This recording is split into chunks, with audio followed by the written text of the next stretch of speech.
Magandang gabi sa kanila.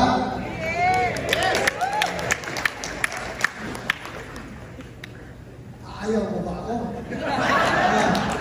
Dito na ako eh. Kaya, alam nyo, even before that recent developments, I was really decided, I have really decided to run again for re-election.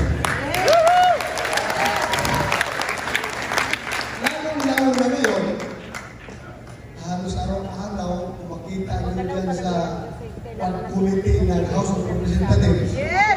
Araw-araw binubukong tayo.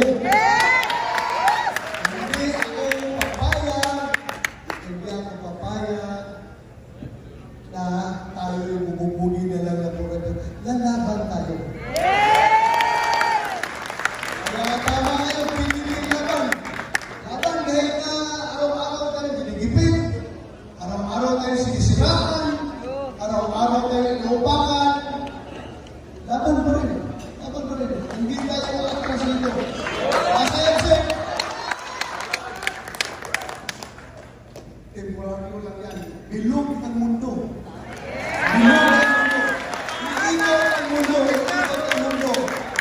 Kaya yung mga tao na yan, na nakikipit sa atin ngayon, hindi man magaling ng tatak Duterte. Hindi tatak Duterte yung respect.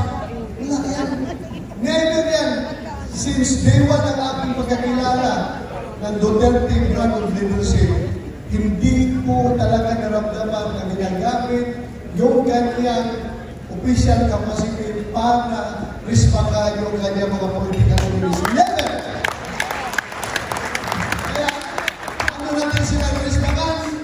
Just in case, tayo mag-survive 2025, matawid kami ni Senator Bongo, Philip Salvador, at kung sino magsasama sa ating partido, pag matawid natin ang 2025, ipakita natin na tayo'y tumakbo, naging politiko, para magservisyo at gumawa ng maayos, hindi para malingan ang kapwa.